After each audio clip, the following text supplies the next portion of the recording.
To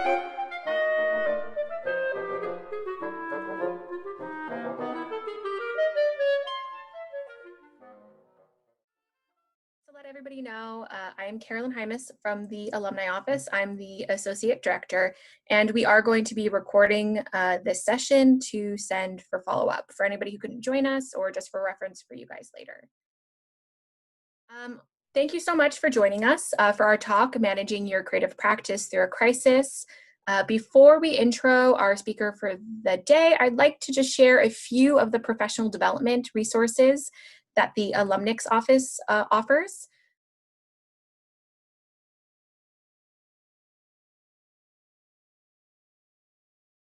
We have our mentee application is currently open for our alumni to alumni mentor program. We also facilitate a seed grant program through the Alumni Council. And basically twice a year, we open applications to offer 6 $500 grants for alumni projects. And periodically host professional development talks like the one you've joined with us today. And for those of us who are located in California, we are going to have an AB5 talk coming your way in June. So please be on the lookout for the details in the network newsletter. At this time, I would like to turn it over to Zarina Martinez. She is the Assistant Director for the Patty Disney Center for Life and Work, and she's going to share some of the professional development resources her division offers as well. So I'm Zarina Martinez. I'm the Assistant Director at the Patty Disney Center for Life and Work.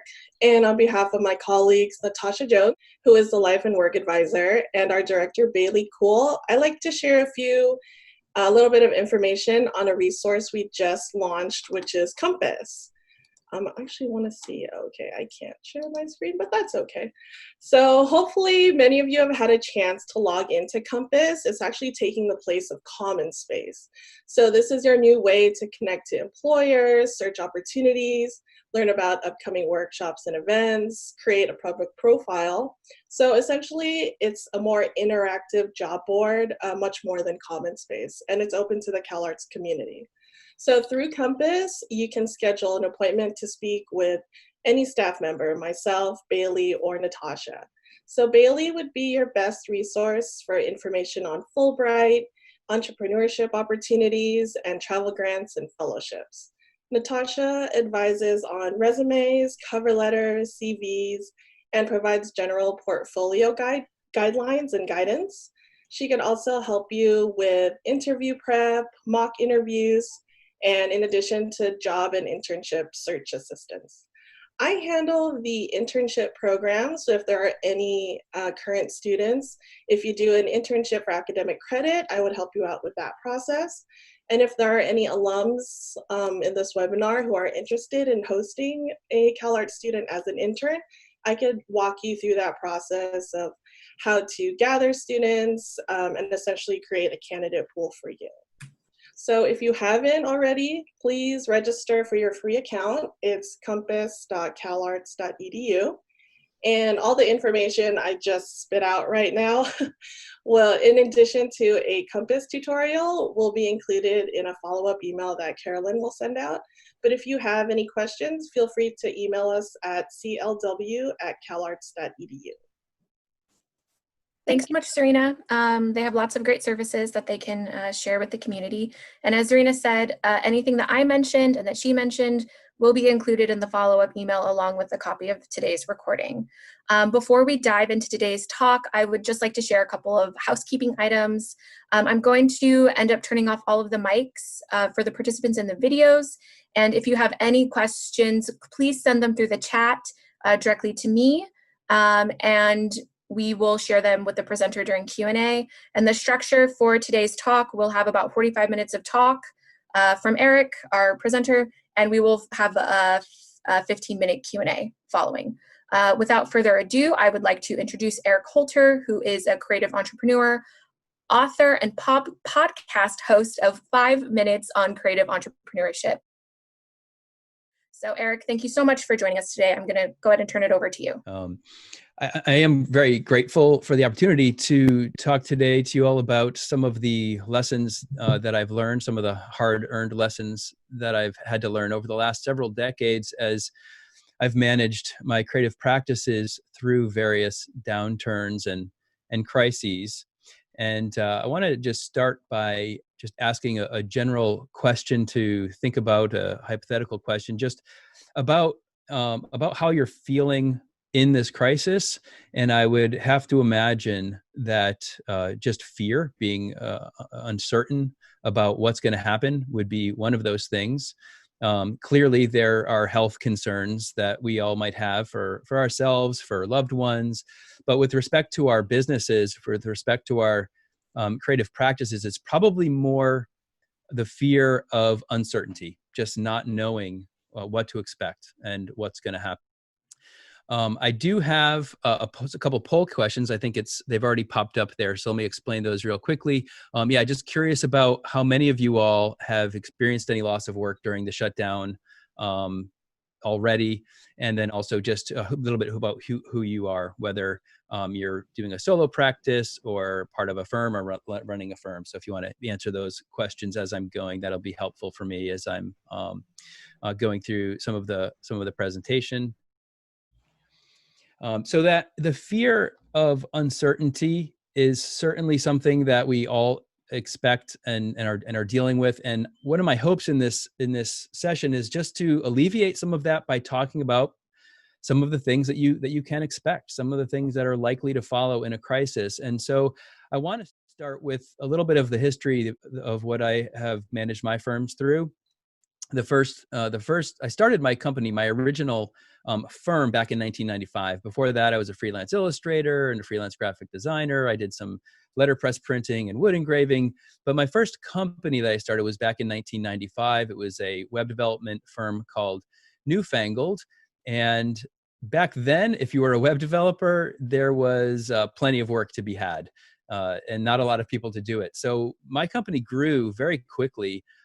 From myself to a friend of mine from art school to a few employees to about 12 employees within that first 5 years. And then the first crisis that I faced hit, which was the dot-com bubble burst. And depending on how long you've been doing this, you may or may not remember that. But in the beginning of the dot-com age, the web was everywhere, and it was so hyped, and there was so much venture capital being thrown at our industry that it really distorted a lot of things.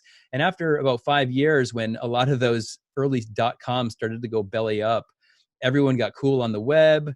All of the money stopped flowing. There was a huge correction in the NASDAQ, and that created, at least within the web world, a pretty significant crisis.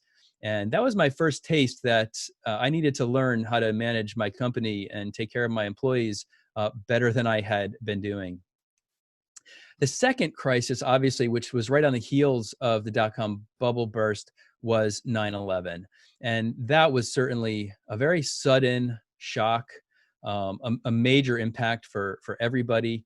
And one of the things I want to try to do in this presentation, at least with respect to the history part, is compare and contrast a little bit of how these crises affected the market and how it affected creative businesses, and what things are the same in the crisis we're facing and what's different in terms of what we can expect. But certainly the suddenness of that event and how it affected the economy so quickly is very similar.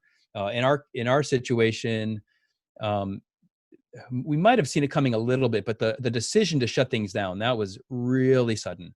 And the effect that it had on the economy was just as sudden as 9/11. The next crisis that we faced was in 2008, where you had all of the mortgage-based securities, and it was really a financial crisis more than anything else. And that, likewise, it was a big hit on the economy, but it was a little bit different in that it wasn't quite as sudden. It kind of rolled in. We kind of heard rumblings. We knew something was going on, and then things got really heated, and then everyone got uncertain. The similarity to what I expect is going to be the case with this crisis in that one is how long it took to recover. The recovery from the recession has just lingered for years. And I think that's probably likely in our case. We're all hoping that when things start to open up again, that we're going to see a V-shaped recovery, which is where, things pick up just as quickly as they shut down. I think, however, and I suspect and expect that it's going to be at best a U-shaped recovery. We're going to kind of be in a trough for a while before it picks up.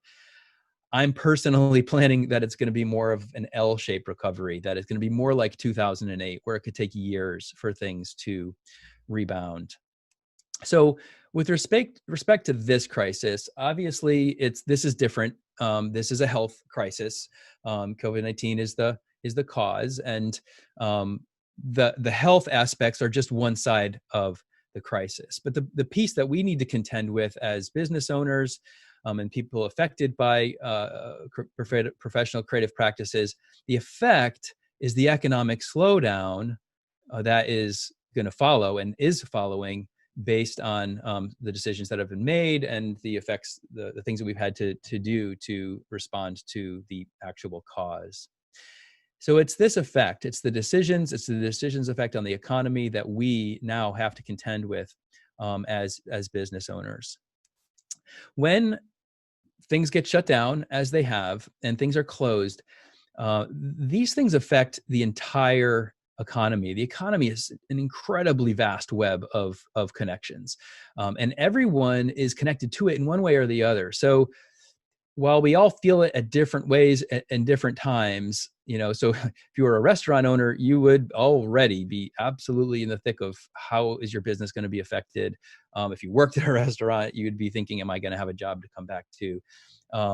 But you also have all of the people who deliver food and products to the restaurants. You have the cleaning companies that clean restaurant. There's all these connections. And so cancellations of part affect the whole. And the thing, therefore, that's going to affect the whole is uncertainty.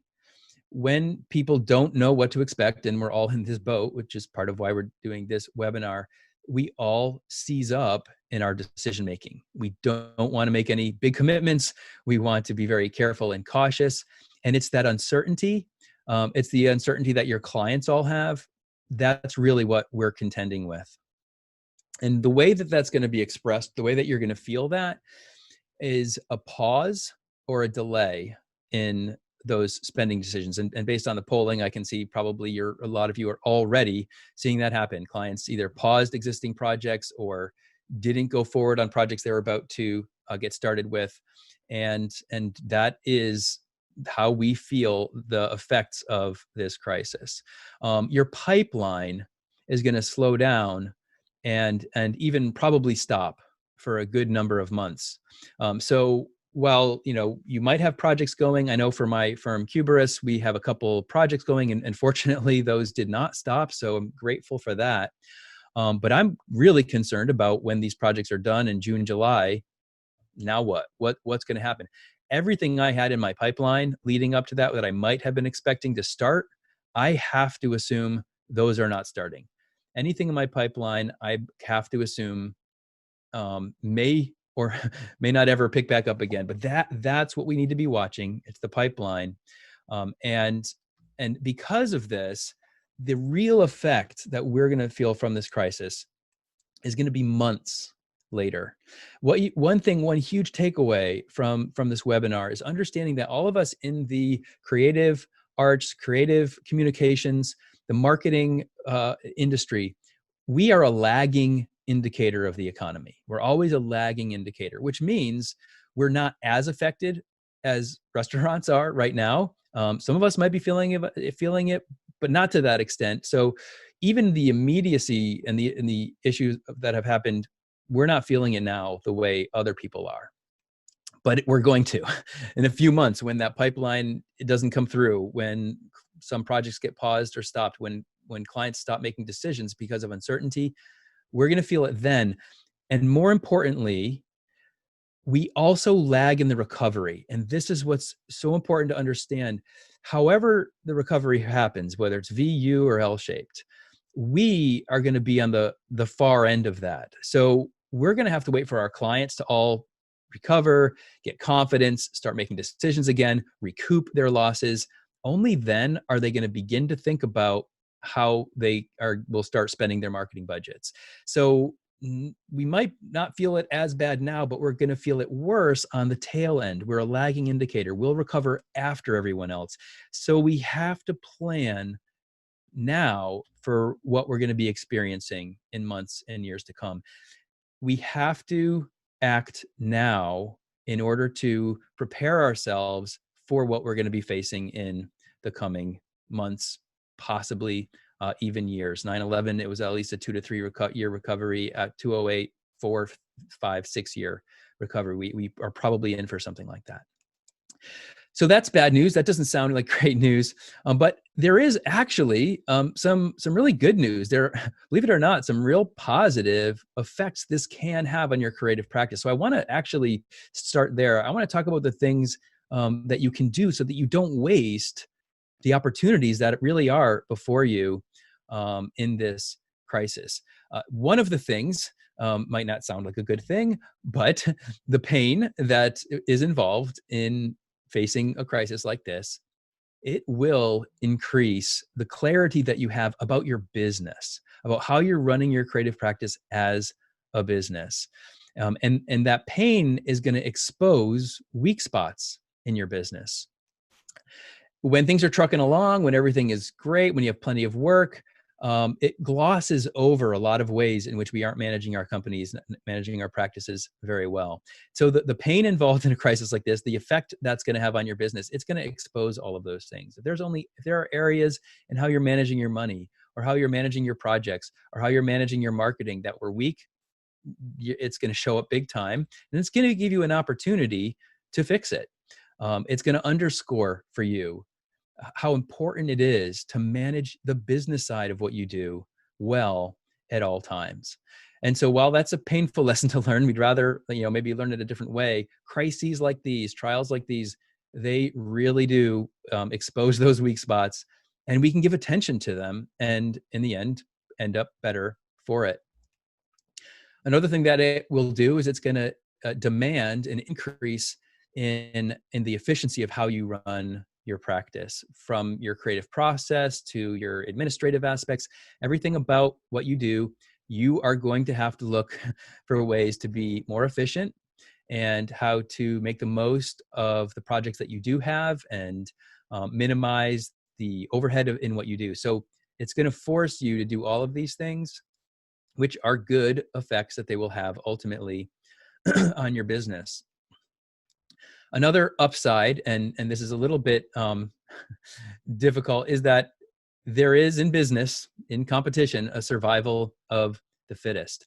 And so as you're working through this, as you're enduring it, as you make the changes necessary, if you survive, and hopefully you will, typically in a big crisis like this, a good 15 to 30% of firms do go out of business, which is a sad reality. But what that means is on the other side, there's huge opportunity. And this is perhaps the best thing to cling to and to hope for as we're striving to do the best that we can to fix everything we can and be as efficient as we can and get scrappy as we're working through this, as we're being trained to run our businesses better through this. On the other side is huge. And I just want to share a little bit of a story from back in 9/11. Because that was a real effect in that particular practice. Prior to 9/11, as I mentioned, we went from myself to about 12 employees, and then we were doing really great. We had $150,000 in savings. We had plenty of work. We had plenty of pipeline, and then it just stopped. It completely stopped. The projects we were doing stopped. The pipeline stopped. We burned through that $150,000 in 3 months and ended up in $150,000 in debt 3 months after that. We went from 12 employees down to 5 employees. The budgets for our projects went from $30,000 to $40,000 for a web project to 15 to 20. And we had to learn how to survive on 15 to 20. We had to get really efficient. But then finally, a few years later, when the market came back, there was a pent-up demand. People can't, not do their marketing forever. And when they do finally turn it back on, they got a lot of catch-up work to do. So there's even more demand for all the marketing that has been left undone. There are fewer people now because 15, 30% of the available resources aren't doing it anymore. And so the prices go way up. And so on the other side of a crisis, there's huge opportunity. And so just to finish the story, from 2004 and 2005, when it started to recover, we went from 5 people and $150,000 in debt and barely making it. Within 3 years, we were back up to 18 employees. And I sold the company for well over 7 figures. And it just shows that if you can get through, if you can manage through, not only will the efficiencies and the things that you can do to fix your business benefit you, but on the other side, it's really going to pay off. So it pays to endure and to persevere and to do what you have to and learn how to manage your firm well. Another benefit is that because there's less work, there's more available resources. When you do need work, you'll be able to find plenty of contractors, and there's downward pressure on rates just because there's more resources than there is work. So as a business owner, if you own a firm and you work with contractors, that's also a benefit. That was definitely an effect for me after the dot-com bubble burst. I was running a web firm near Boston, and I could not hire anybody. People with meager HTML skills and not very good design wanted $70,000, $80,000 a year, and we're getting it because of these venture-funded firms in Boston. Afterwards, though, I was able to find employees a lot more economically. So there's that aspect to the other side of a downturn. In the meantime, though, one of the realities is you are going to have time on your hands. Some of the projects are going to stop unexpectedly. Some of the things you were hoping you're going to come through aren't going to come through, and you're going to have time on your hands. So what I want to focus on is, what can you actually be doing? What can you be doing with this time? How can you make the most use of this time? So here are some practical things you can do as you find yourself with time on your hands that perhaps you didn't wish you had, but here it is. You can, of course, begin to eliminate any unnecessary expenses. This is kind of obvious. You can go through your expenses and see what you can trim. As you're doing it, though, keep in mind, you are an expense to many of your clients. You're in their marketing budget and they're trying to save money. So we have to, but just recognize that the stuff that you're experiencing is because they're cutting expenses too. But you do need to cut your expenses. Maybe look at your software expenses. Probably can't cut Adobe Creative Cloud, but there may be other systems that you're using, things you're paying for, too many seats in some of the software that you're using. You may be able to reduce your spend on some of your software. Another thing that you can do to save money is look at things you're outsourcing. Typical things that you might outsource, like social media. Maybe someone manages your social media. Maybe someone's doing your bookkeeping. If you've got time on your hands, invest in some of your skills, figure out how to do those things. In particular, bookkeeping. I'm a really big believer in owners of professional practices, creative practices, understanding their books. It's not that hard, actually. I went to art school. I did not have a mind for finance, but at a certain point, I just knuckled down and learned it. And I've been doing the books for all of my firms ever since. It's just really not that hard once you get a handle on it. And by doing your own bookkeeping, you're going to gain so much insight into the operations of your business. So that's something you could learn. If you've got downtime, take some QuickBooks courses and get your books into QuickBooks. That'll benefit you long term. If you have too much space, obviously, if you could sublet it, although right now that's probably not real possible, but in months to come, if you do have too much space, obviously you could look to downsize it or sublet some of that.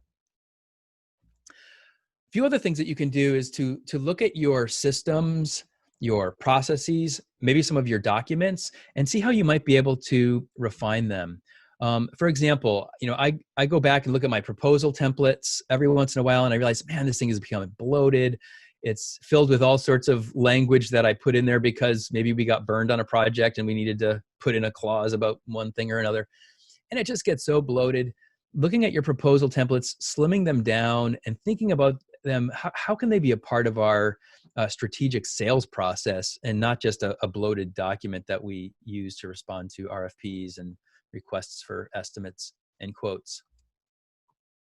Another thing that you can do is look at your terms of service. And actually, this is really, really important. I just published an ebook called 5 Quick Wins to Boost Profits in Your Creative Practice. And one of them is to look at your terms of service. And what I mean by that is, do your clients expect and understand, and have they agreed to terms of service that allow you to measure your time and bill them for all client service? All of it. Like, if you get an email for them and spend 10 minutes responding, that's billable. If you get on the phone with them and they're talking to you about an idea or have a question about something that they might do at some point, that's billable. If you work up an estimate, but they don't decide to do the work, that time's billable. This area in professional practices, communication with clients, responding to clients, client service, it is probably one of the biggest profit holes that you'll find. You don't realize it because it comes in so many small doses, little bits and pieces here and there. But across all your clients, across a year, that is a lot of time. And if you don't have a retainer, or if you don't have a base fee, if you have no way of getting compensated for that, that is sucking the profits out of your company. So come up with terms of service that explain to your clients ahead of time, all client service is billable. And make sure they understand that. And then, instead of that being a liability, it'll actually undergird and bolster your revenues a bit. Take a look at your project management system if you have one. If you don't, maybe actually look at setting one up. When it comes to efficiencies, having a well-used project management system is one of the best things that you can have. It takes a while to set up. They can be a pain if you don't use them well, if you don't commit to them.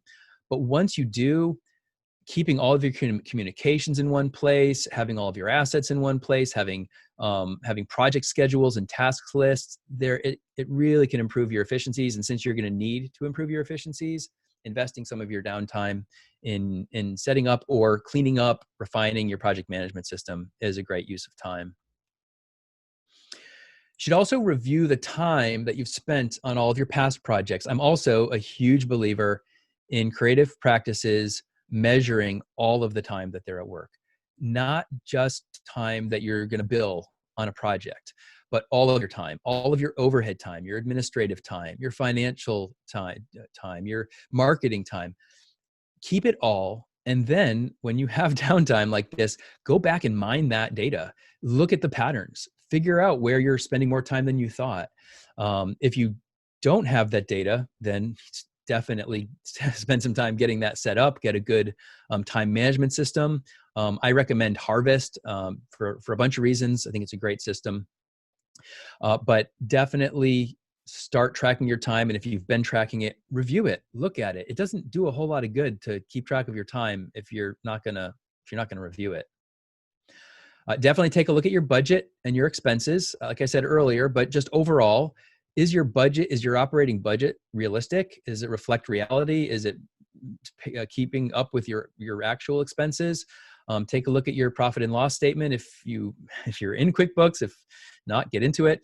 Have a P&L, be able to have data that can really tell you what your budget and expenses actually are, and get them properly set up. And then one kind of detailed thing that I want to dive into a little bit is managing your cash flow and setting up your cash flow projections. I think that you should have a true accounting system for your business, like QuickBooks or Xero, where you can run P&Ls and balance sheets and all those reports.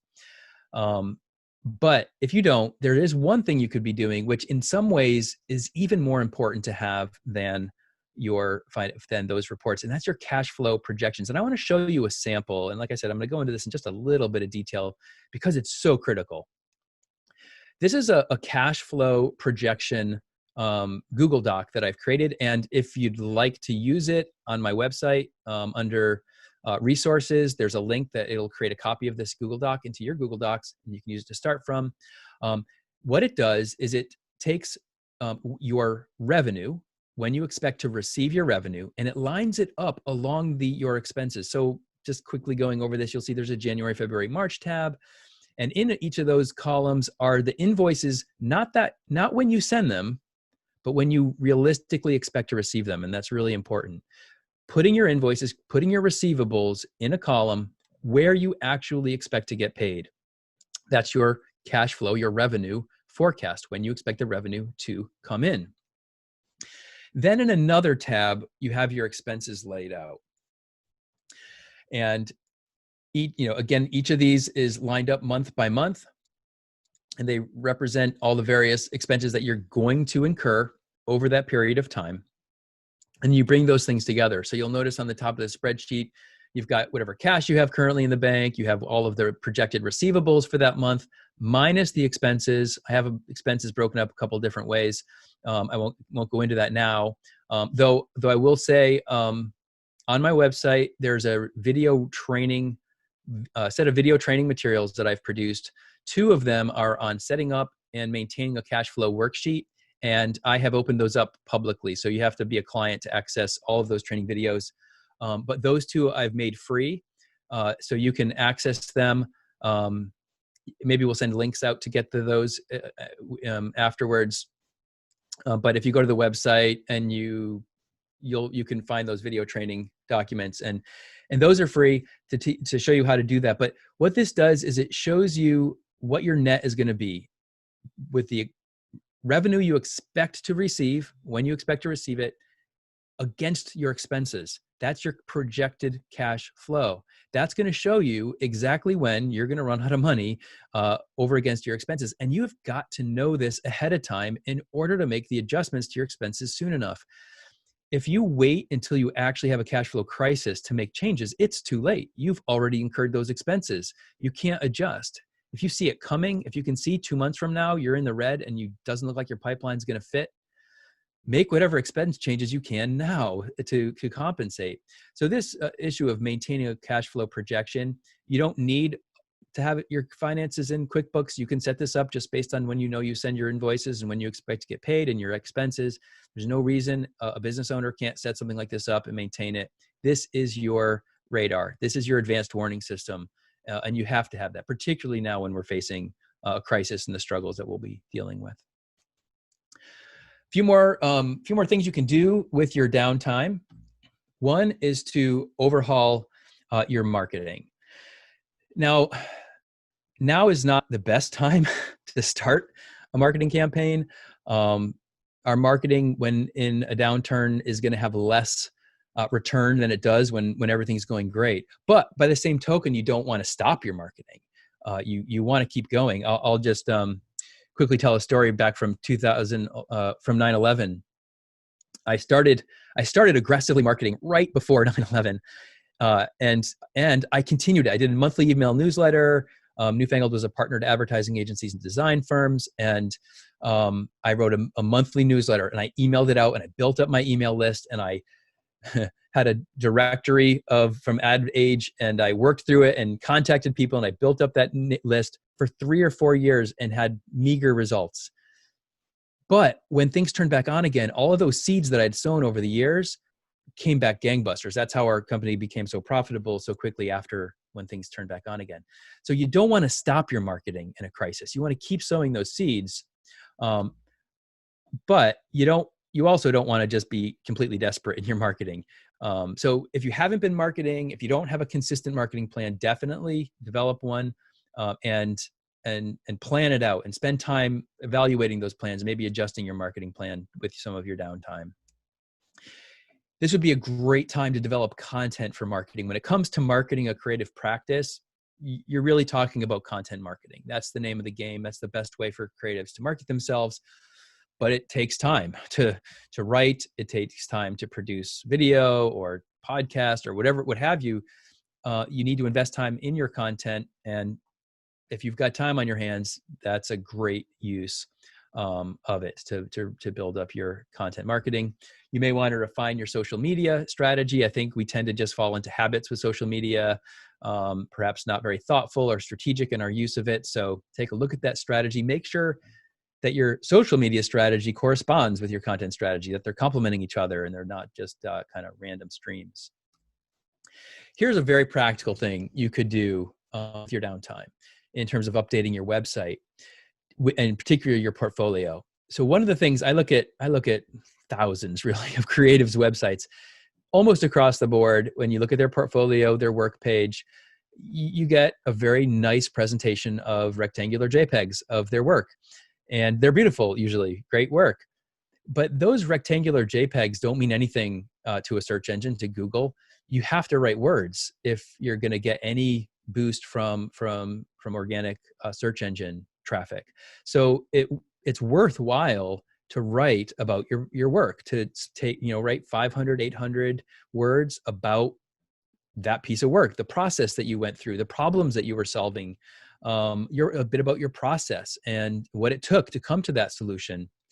So that's going to do wonders for just people finding you and opportunities finding you. But more than that, I think when you take the time to write about your work from a prospect's perspective, when they visit your website and they see a whole bunch of work, if you don't write about it, they can come away with a very distorted understanding about what it takes to develop that work.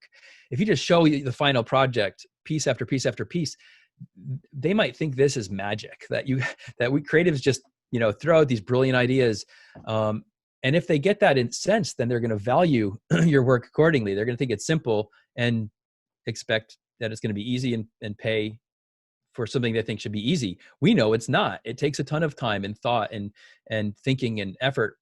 When you write about it, when you write about your process, when you write about your problem solving, when you write about the insights that you have in doing the kind of work that you do, not only does it create opportunities for traffic, but those who find it then understand how much more goes into it, elevates your value, and bolsters your pricing with your prospects. So definitely start writing about your work and adding that to your portfolio. That could be a first thing on your list in terms of your marketing for using your downtime.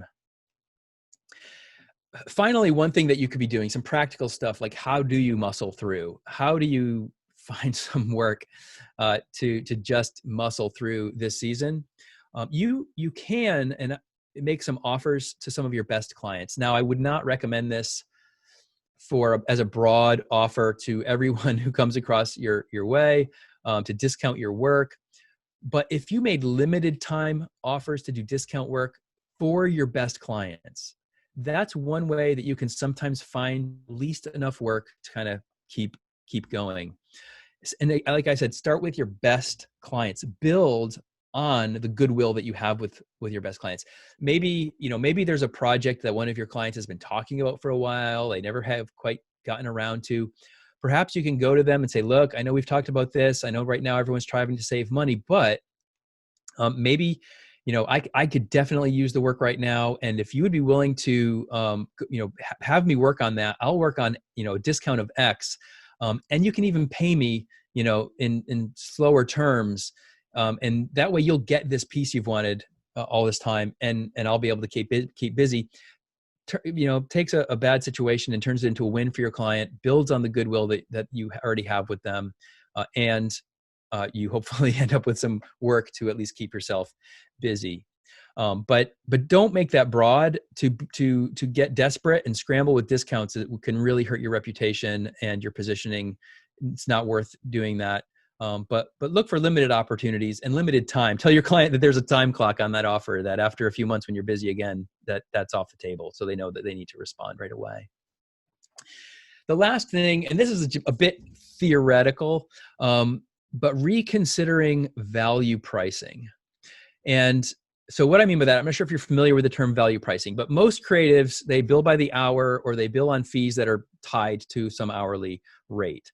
So ultimately you're selling your time in one form or another. Value pricing changes that completely. You don't even worry about necessarily how much time it's going to take you to do it. You consider, what is this that I'm going to deliver? What is it worth to the client? What is the value to the client? And then set your fee or set your price accordingly. It's very popular. It's kind of like, if you really want to be super profitable as a creative firm, you got to move toward value pricing. I'm a little skeptical about value pricing. I think that unless you're a digital marketer who can literally measure how many clicks and how many conversions and total sales and percentage of total sales, that's a perfectly reasonable and obvious way of doing value pricing. I think that it's typically used more as a sales tactic to increase the median price on your pricing, more than actually offering a value price. But that being said, if you just think about that, like how much is a logo worth to the client? If you could measure it, now you can't. That's why I said this is a bit theoretical. How much value does the client get from the logo, from the photograph, from the layout that you provide? If you could monetize that and say, you only pay me for how much you get out of it, that would be a win-win for the client. It would de-risk their expense. They don't have to worry about expenditure if your cost is connected to what it actually produces. Now, in most cases, for most creatives, it breaks down. You really can't measure or quantify, but just think about it. What if that were the case? Could you come up with ideas? Could you come up with marketing campaigns or just projects that you yourself conceive of, bring to your client and say, hey, look, I think this would really move the needle for you. I'll produce it, I'll develop it, and we'll deploy it. And you only have to pay me something related to its impact. Again, I know that's theoretical, but I think by thinking that way, you can find ways to create work and not just wait for work to find you. So that's something during this season you may want to consider and evaluate, again, more conceptually, more as a thought experiment, but as ways of approaching your clients in a de-risked way that might create some work for yourself.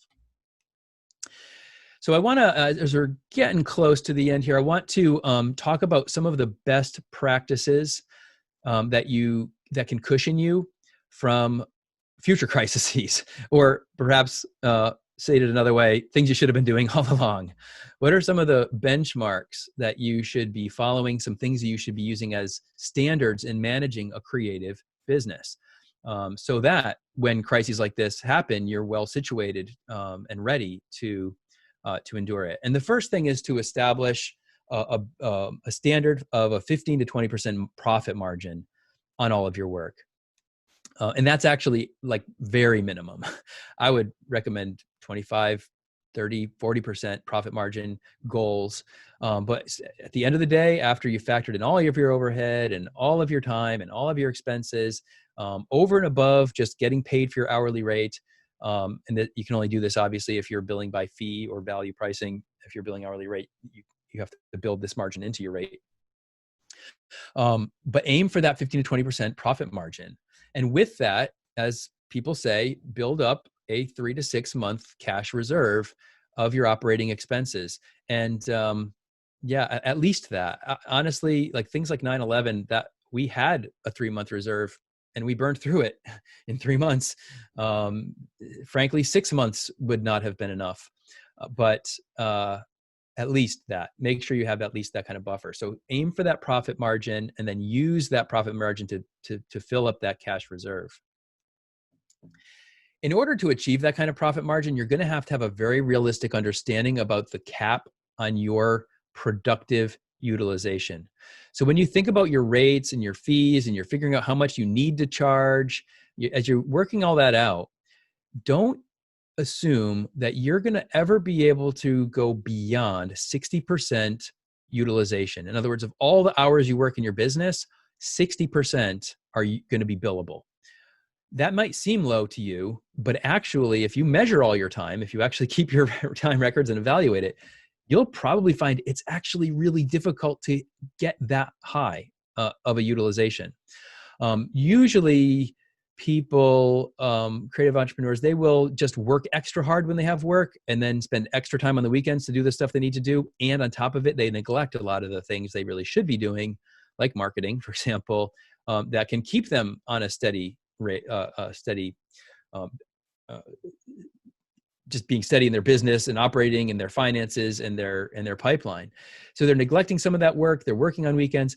But if you start on the premise that you're never going to be able to bill more than 60% of all the time you work, that will be reflected in the rates and your fees, and you'll be able to eventually get to that profit margin and build that cushion. So 60%, that's pretty universal for almost any creative service firm. You should stay steady and focused in marketing. We've talked about that a little bit already, but slow and steady wins the race. This isn't a time to do some blast campaign. You want to just be very, very steady. You want to, whatever your content marketing strategy is, stick to it. If it's a post once a week do that. If it's once a month, do that. Probably needs to be at least monthly. Send that email newsletter out once a month or frequently, and just stick with it. Stick with it. You don't want to wait until a crisis occurs to start prioritizing your marketing. You're way too late at that point. You really need to be doing those things all along. Another thing that you should not actually have been doing, and hopefully you don't do now, and it's pretty critical right now, is don't incur debt to manage cash flow. First of all, if you're having cash flow problems, if you have cash flow problems regularly, it's not a cash flow problem. It's a profitability problem. You're just not operating profitably. And you definitely don't want to throw debt at that problem. Don't use debt to manage cash flow. And I would say, I don't know if any of you have been wanting to take advantage of the Paycheck Protection Program and some of the loans and so forth. I would be very, very cautious about doing that.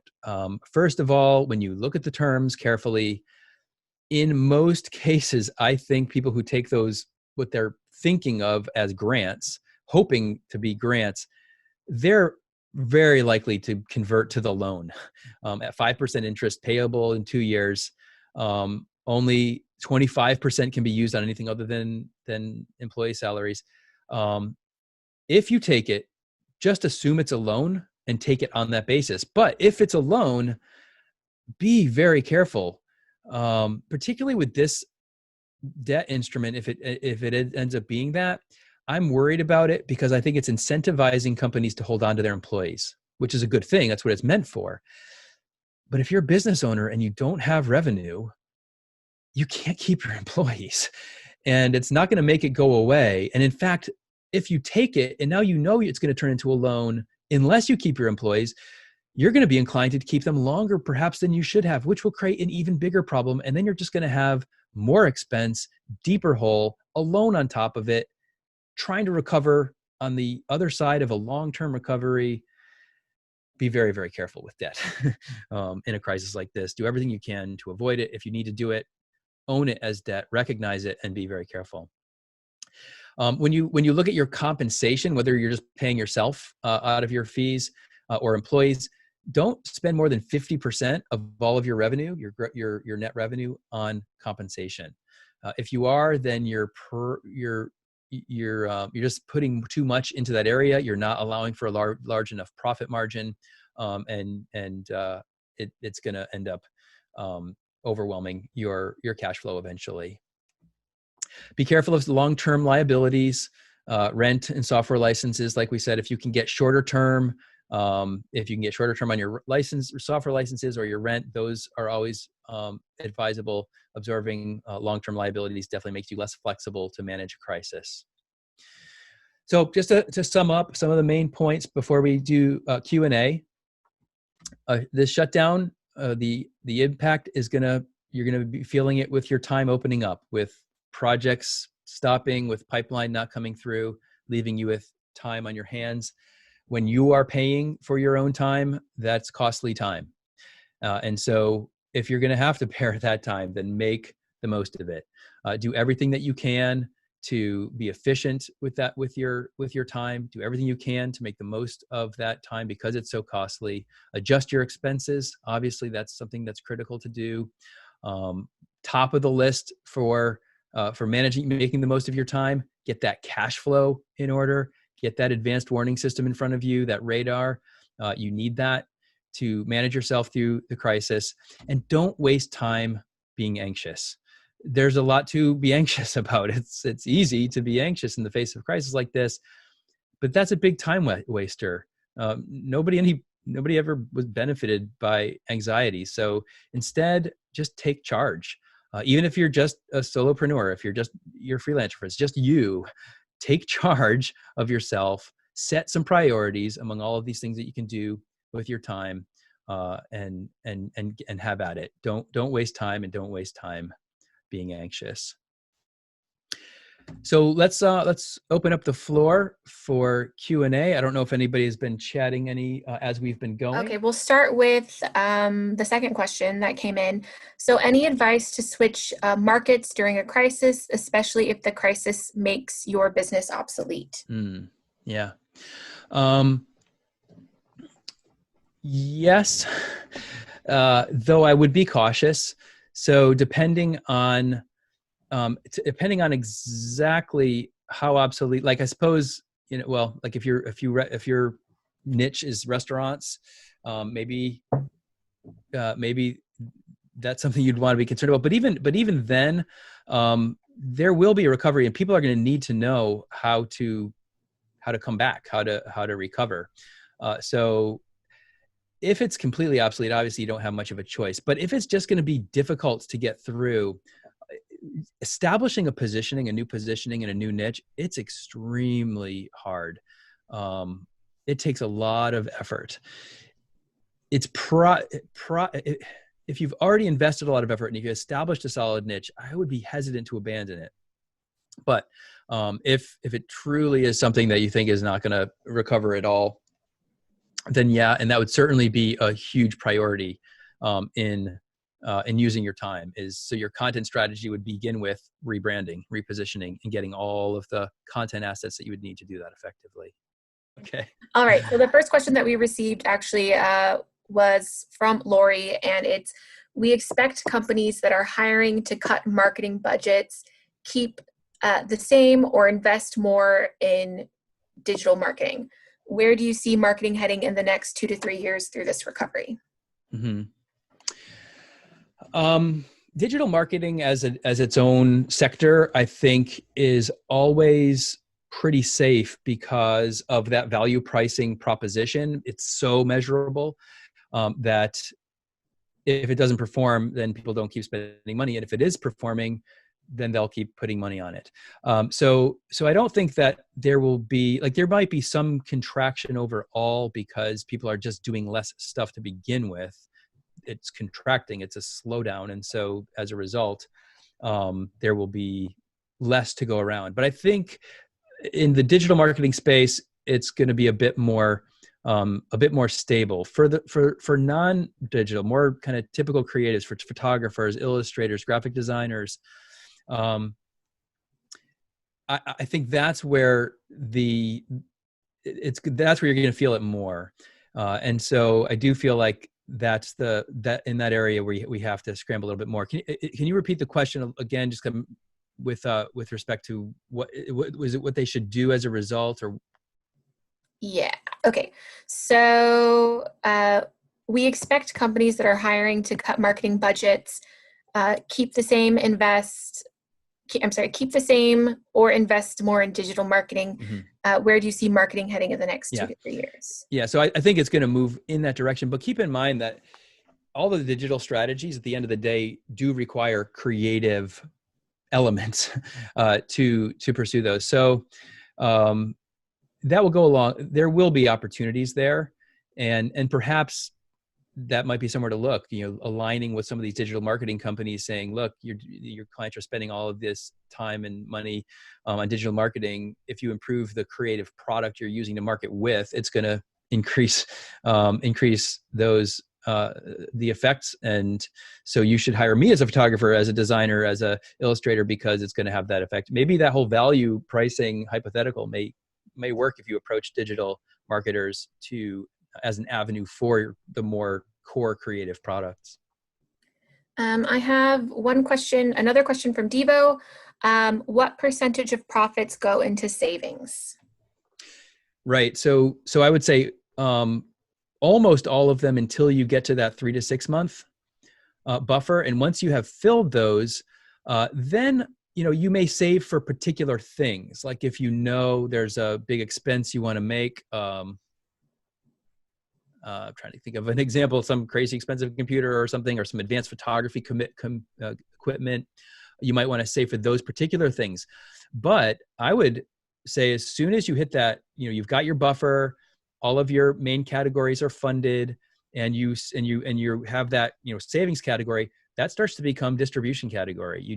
That becomes money you take back out of the company as distributions, and increase your compensation that way.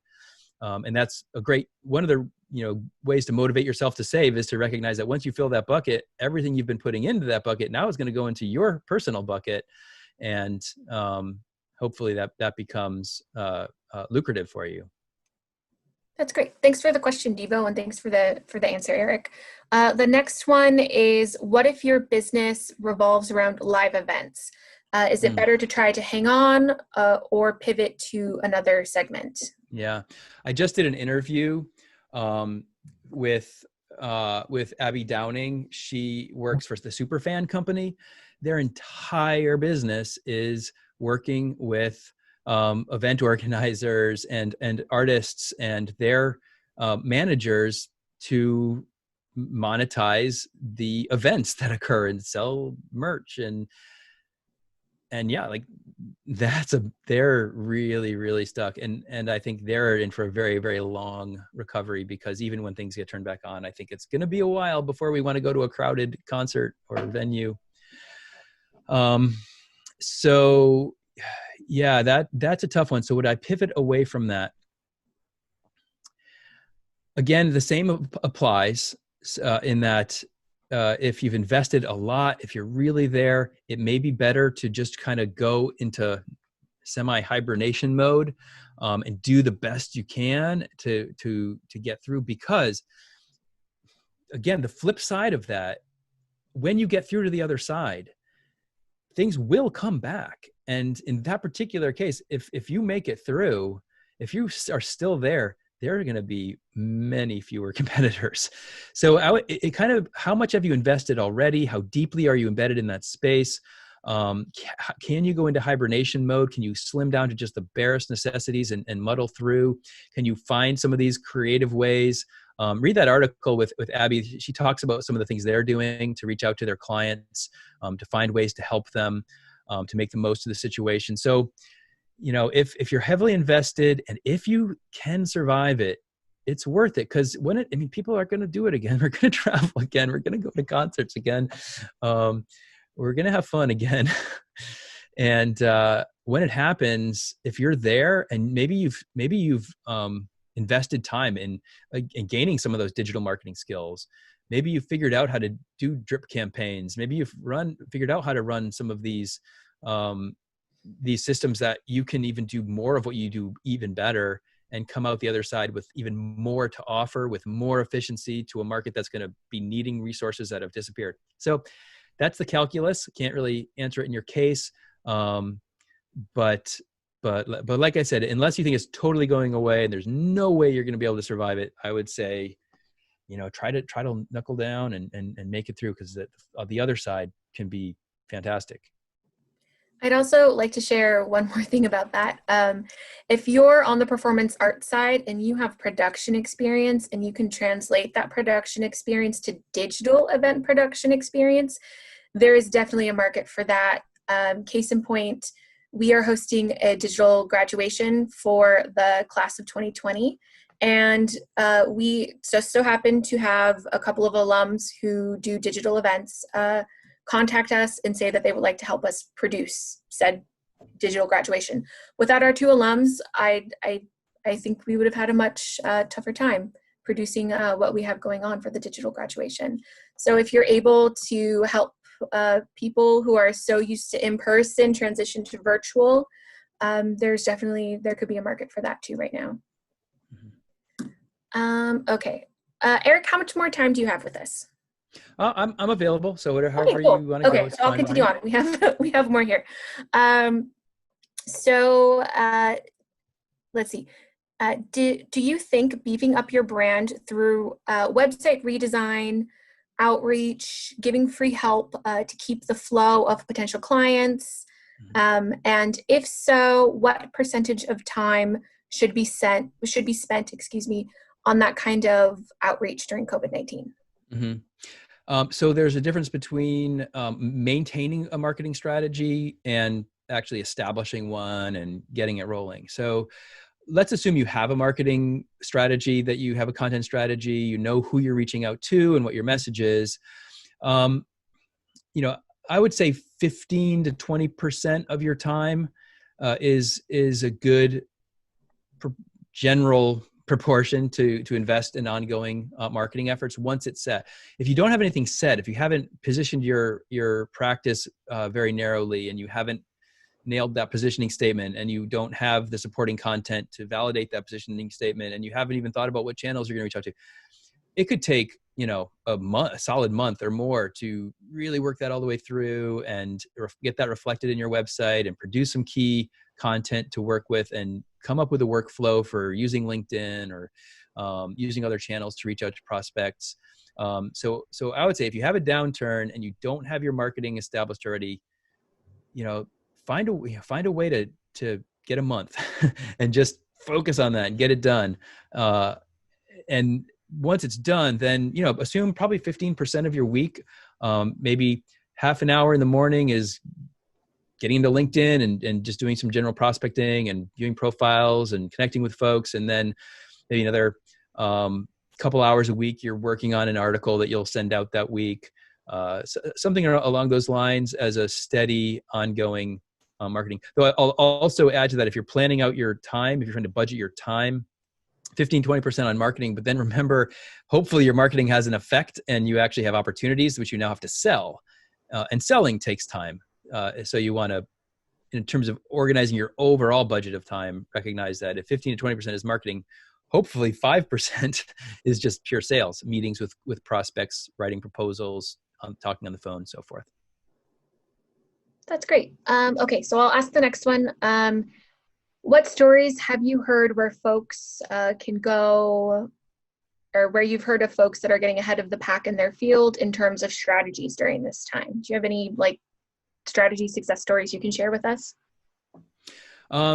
Yeah, so I would point you to Newfangled, the company that I founded and then sold. They're still doing creative content marketing services for professional services, and primarily in the advertising world. And so if you go to their site, and particularly if you listen to their podcast, they are always interviewing some of their clients which have adopted solid positioning, content strategy, implemented it, maintained it, and seeing real effect. So I would point you there, particularly to their podcast and the interviews that they do with some of their clients, and you'll get some really great behind the scenes stories of what it took to get a content strategy together, to deploy it, to maintain it, and the results that they experienced. To add on to that, I want to share one kind of resource that I've recently discovered that is really great for creating content that's so easy. It's like drag and drop kind of easy.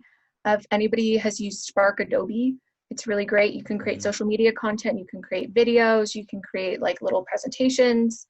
It's pretty cool. Yeah, the video Spark feature, and Buffer, those two tools for your social media, definitely. You're really good. That's actually all the questions that we have. So there were some requests for the Abby article, so we'll include that in the follow-up. And Eric, I just want to thank you so much for your time and for sharing your knowledge with us. And for all of you on the chat with us, I'm actually going to send you all right now a little survey. We like to know how we can improve and what you would like to hear for your next talks. So I'm going to shoot that out to everybody. And if you could please complete that, I would really appreciate it. And thank you all for spending an hour or so with us. And I hope everybody has a lovely rest of the day.